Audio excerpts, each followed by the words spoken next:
Hello friends. आप सभी का स्वागत है मेरी कहानी में।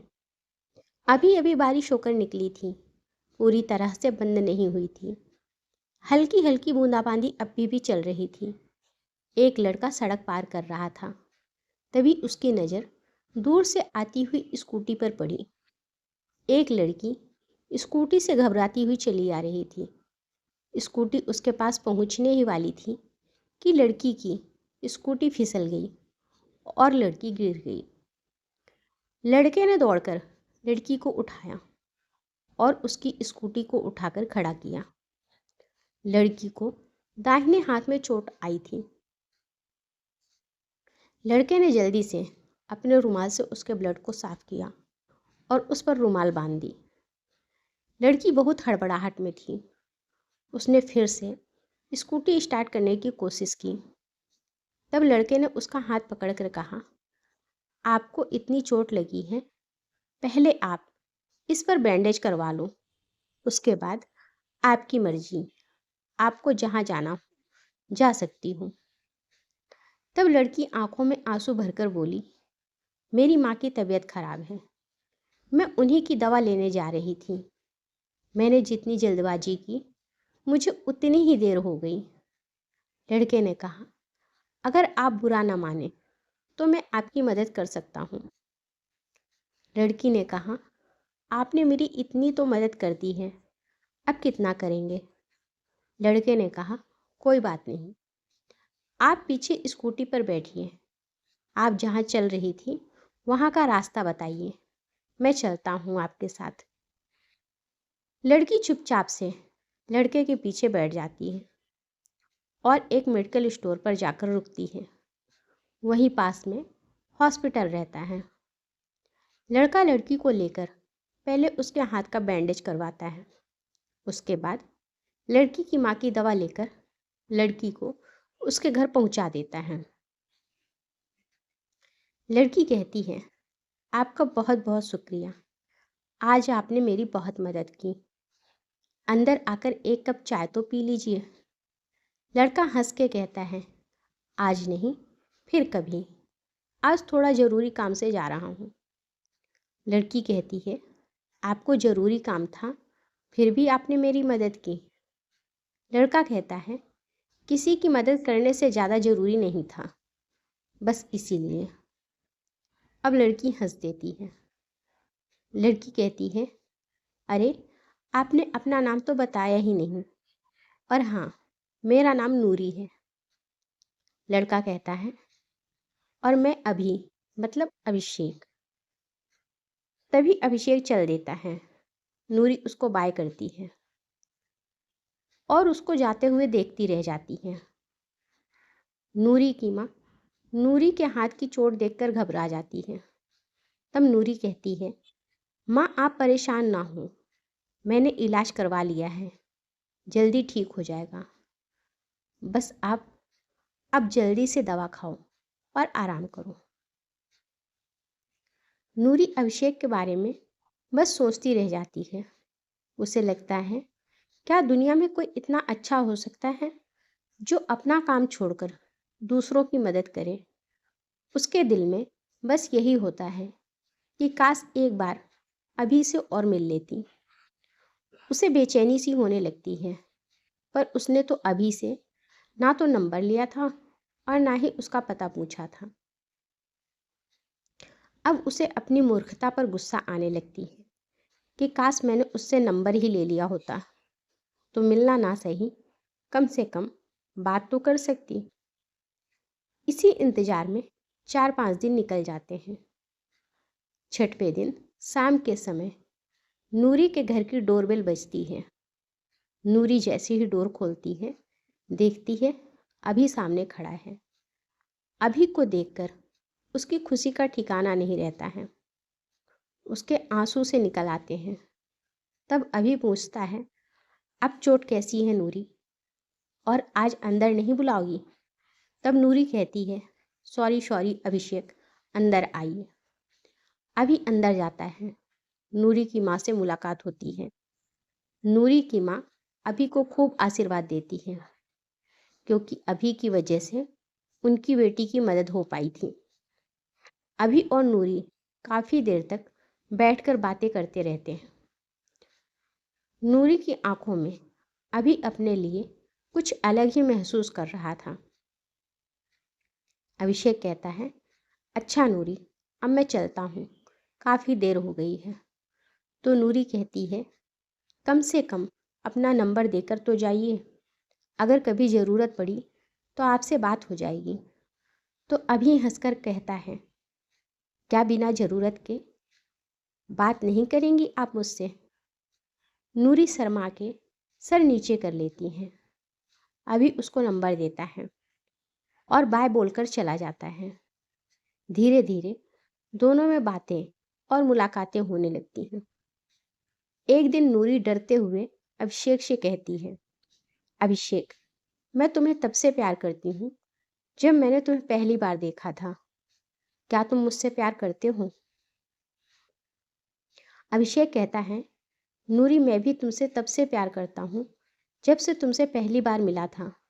बस डर लगता था तुम्हें खोने से, कि कहीं प्यार के चक्कर में मैं अपनी दोस्ती ना खो बैठूं। दोनों एक दूसरे के गले लग जाते हैं।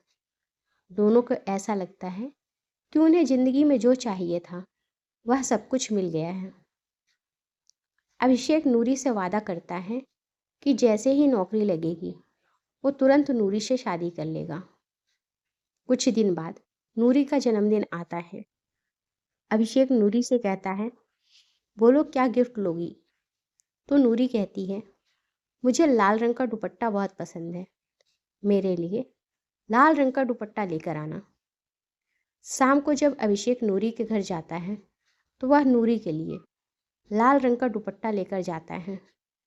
नूरी जब लाल रंग का दुपट्टा ओढ़कर अभिषेक के सामने आती है तो उसके चेहरे की नूर की एक अलग ही चमक रहती है। आज वह अपने आप को दुल्हन से कम नहीं समझती। अभिषेक नूरी को देखता रह जाता है और कहता है, नूरी, बहुत जल्दी समय आने वाला है जब मैं तुम्हें दुल्हन बनाकर अपने घर ले जाऊंगा। नूरी उसके सीने से लग जाती है। ऐसा लगता है जैसे आज उसका जन्म लेना सफल हो गया। 2 दिन बाद नूरी के पास अभिषेक का फ़ोन आता है। अभिषेक नूरी को बताता है कि मेरी नौकरी का ज्वाइनिंग लेटर आया है, मुझे कुछ दिन के लिए बाहर जाना पड़ेगा। फिर जैसे ही मैं आऊँगा हम दोनों शादी करके एक नए जीवन की शुरुआत करेंगे। नूरी को अभिषेक से दूर रहने पर बुरा भी लगता है, लेकिन उन लोगों की ज़िंदगी के लिए अभिषेक का नौकरी पर जाना ज़रूरी था। दोनों की फ़ोन पर बात होती रहती थी। इधर कुछ दिनों से नूरी का व्यवहार बदल गया था। वह अभिषेक से ज़्यादा बात भी नहीं करती थी और उसका मिजाज बदला बदला रहता था। अभिषेक को लगा कि शायद नूरी दूर होने की वजह से परेशान है, इस वजह से ऐसा कर रही है। जब मैं उसके पास जाऊंगा तो सब ठीक हो जाएगा। कुछ दिन बाद छुट्टी मिलने पर अभिषेक घर आता है। वह सीधे नूरी के घर पहुंचता है। वहां वह देखता है कि एक बहुत हैंडसम सा लड़का बैठा हुआ है। नूरी जैसे ही अभिषेक को देखती है वह डर जाती है। फिर अपने होश संभालते हुए कहती है, अरे अभिषेक, तुम इनसे मिलो, यह है मेरे होने वाले शौहर, और अरमान, यह है मेरे सबसे अच्छे दोस्त अभिषेक। अरमान अभिषेक से हाथ मिलाता है और कहता है, यूं ही नहीं नूरी तुम्हारी तारीफ करती थी, यार तुम सच में बहुत अच्छे हो। नूरी अभिषेक को देखकर कहती है, तुमने मुझे बताया नहीं कि तुम आने वाले हो। अभिषेक का तो काटो तो खून नहीं वाला हाल था। अभिषेक कहता है, मुझे लगा मैं तुम्हें सरप्राइज दूंगा, पर तुमने तो उल्टा मुझे ही सरप्राइज दे दिया। अभी नूरी से कहता है, अच्छा मैं चलता हूँ, फिर बाद में मिलूँगा। अभिषेक घर आता है और खूब रोता है। उसे यकीन नहीं होता कि जो नूरी उस पर जान देती थी वो किसी और से शादी कैसे कर सकती है। तभी अभिषेक के मोबाइल पर नूरी का फ़ोन आता है। नूरी कहती है, अभिषेक, क्या आज शाम को तुम मुझसे मिल सकते हो? अभिषेक जानना चाहता है कि नूरी ने उसके साथ ऐसा क्यों किया, इसीलिए कहता है ठीक है। तब नूरी कहती है, आज शाम 6 बजे पार्क में जहाँ पहले मिलते थे आ जाना, ठीक है? शाम 6 बजे नूरी और अभिषेक उसी पार्क में पहुँचते हैं। नूरी कहती है, अभिषेक, मुझे गलत मत समझना। तुम्हारे जाने के बाद माँ की तबीयत बहुत ज़्यादा ख़राब हो गई थी। तभी हमारे घर में अरमान आया माँ का इलाज करने के लिए। माँ को मेरी फिक्र हो रही थी कि मेरे जाने के बाद नूरी का क्या होगा। तभी माँ को एहसास हुआ कि अरमान बहुत अच्छा लड़का है और माँ ने मुझे अपनी कसम देकर अपने अंतिम समय में अरमान से शादी करने के लिए मजबूर कर दिया। मैं तुम्हें बताना चाहती थी पर हिम्मत नहीं कर पाई, मुझे माफ़ कर देना। और एक बात अभिषेक, अब मैं अरमान से शादी करने जा रही हूँ, इसीलिए हो सके तो तुम मुझे भूल जाओ और मेरी ज़िंदगी में दोबारा मत आना। अरमान नूरी का चेहरा देखता रह जाता है। उसकी आंखों से आंसू बह रहे होते हैं। उसे यकीन नहीं होता है कि यह वही लड़की है जो कहती थी, मैं तुम्हारे बिना एक पल भी नहीं रह पाऊंगी। अभिषेक कहता है, ठीक है नूरी, तुम आज के बाद कभी मेरी शक्ल भी नहीं देखोगी, लेकिन मैं तुम्हें हमेशा प्यार करूँगा। तुम अपनी ज़िंदगी खुशी खुशी अरमान के साथ बिता सकती हो। मैं तुम्हें कभी परेशान नहीं करूँगा, क्योंकि मैंने तुमसे सच्चा प्यार किया है और जिससे प्यार किया जाता है उसकी खुशी के लिए तो कुछ भी कर लिया जाता है।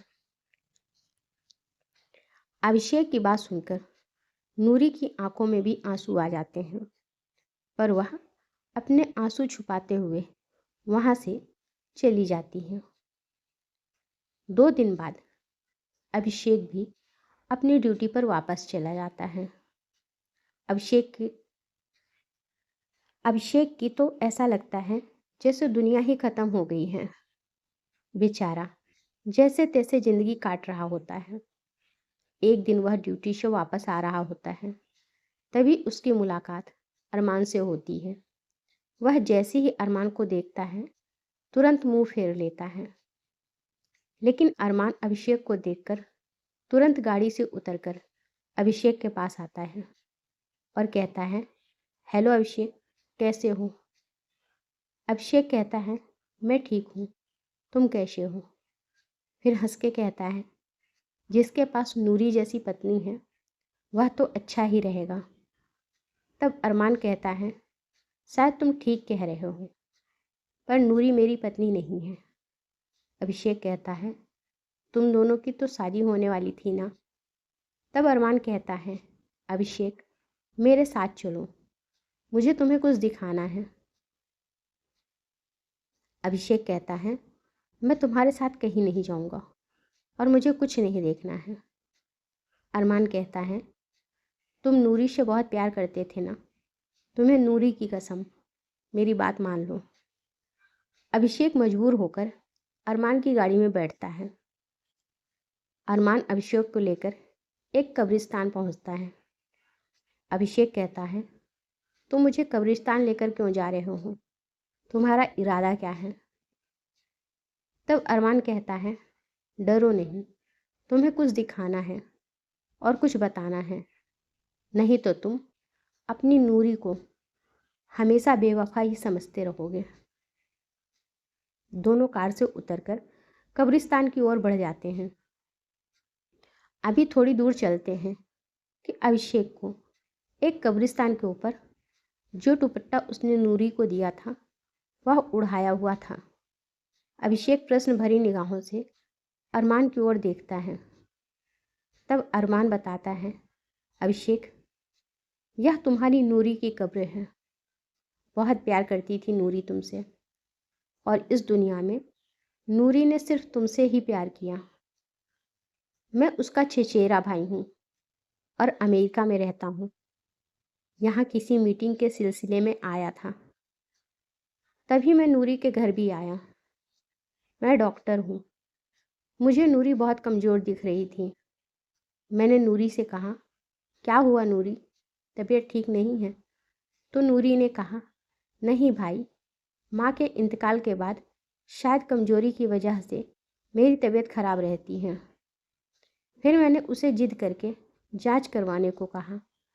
तब जाकर उसने जांच करवाई। जांच में पता चला कि उसको ब्लड कैंसर है। यह जानने के बाद नूरी को अपने मरने से ज़्यादा तुम्हारी फिक्र थी, क्योंकि उसे पता था कि तुम उसके बिना जिंदा नहीं रह पाओगे। इसीलिए उसने मुझसे कहा, भाई, मैं अभिषेक को बहुत चाहती हूँ। मैं उसे किसी तरह का दुख नहीं दे सकती हूँ। इसीलिए भलाई इसी में है कि अभिषेक को मेरे बारे में कुछ ना पता चले, ताकि वह अपनी ज़िंदगी आराम से जी सके। कुछ दिन याद करेगा, बाद में मुझे बेवफा समझकर भूल ही जाएगा। आप मेरी बस इस काम में मदद कर दो। मैं उसकी मोहब्बत के आगे मजबूर था, तभी मैं तुम्हें सच नहीं बता पाया था। पर मुझे इस बात का दुख हमेशा था कि एक सच्चा प्यार करने वाली लड़की तुम्हारी नज़रों में बेवफा होकर जुदा हो गई। पर आज जब तुम मेरे सामने आए तो मैं अपने आप को रोक नहीं पाया। मैं उसका भाई हूँ, शौहर तो तुम ही हो उसके। अभिषेक सब सुनते सुनते नूरी की कब्र पर गिर पड़ा। उसने नूरी की कब्र को चूमा और थोड़ी देर बाद अभिषेक भी नूरी के पास चला गया, हमेशा हमेशा के लिए। अगर आपको कहानी अच्छी लगी तो लाइक करें और मेरे चैनल को सब्सक्राइब करें। धन्यवाद।